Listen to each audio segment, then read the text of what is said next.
دستت رو زانوش یه طرف وا کن. اونقدر بلند نشو. نچرخونم داداش، نچرخون. بشین واسطت رو دور نکن. حبیب واسطت رو داشت دور نکن.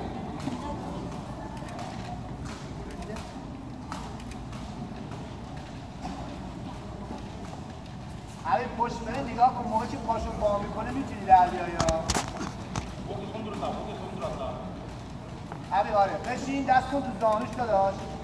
حبیب دست تو زانوش در بیایی. اذیتش کن. حبیب از اونی که بهت گفتم اذیتش کن. نه بشین داداش بشین. آفرین زانوتو بکن تو. حالا بغل. ببین در اومدی حالا عجله نکن. به امیرخان میگفت بکش پایین میدادی پایین اونو کار میکردی. یاد میاد اونو آفرین. عجله نکن داداش. عجله نکن. حالا اون مال تو شده. بده جلو.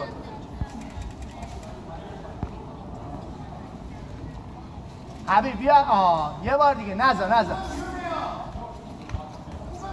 آریک نگاه نکن اون تابلو رو حبیب جان. یا بانداش جلوه. حبیب میخوره جوجیتسو کاره. فن بالا میخوره. حبیب جدوکار نیستن اینا. اگه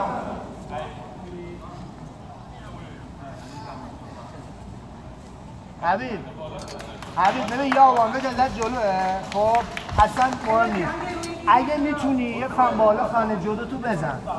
خب اگه نمیتونی بیشتر تکون بده ببرش تو خاک هم ببین نگاه کن پاهاشو وا میکنه راحت میتونی در بیای. این الان سوی بغل بیای تو. 1분 55초 남았지만 한국 선수가 상대 페널티로 앞서고 있습니다.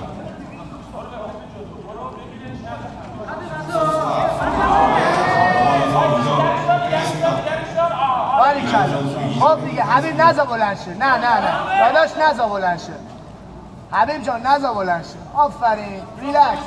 دستاتو نده. پاتو نده.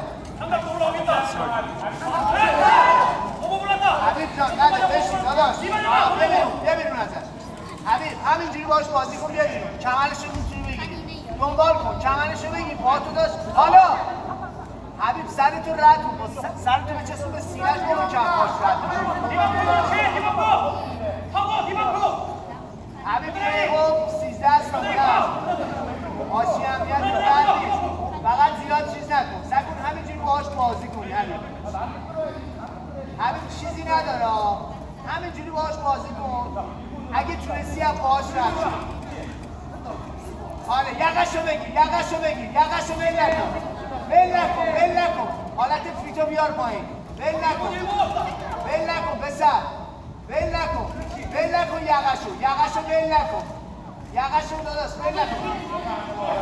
حبیب حالا دیگه نذار بشین. 할 수 있어요. نذار بشین. همینجا سرفامو میگیرد. حبیب نذار بشین. جلوتو نشون بده. شلوغ نکنی ها. نزنی یه دفعه بیار بیرون. فن نمیخواد بزنی. نه حبیب فن نزنی ها. برو پشتت. حبیب فن نزن. داداش نگاه نکن تابلو رو. من بهت میگم.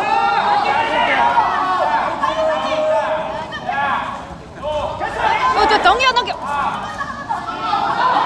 한 번 더 할 수 있어.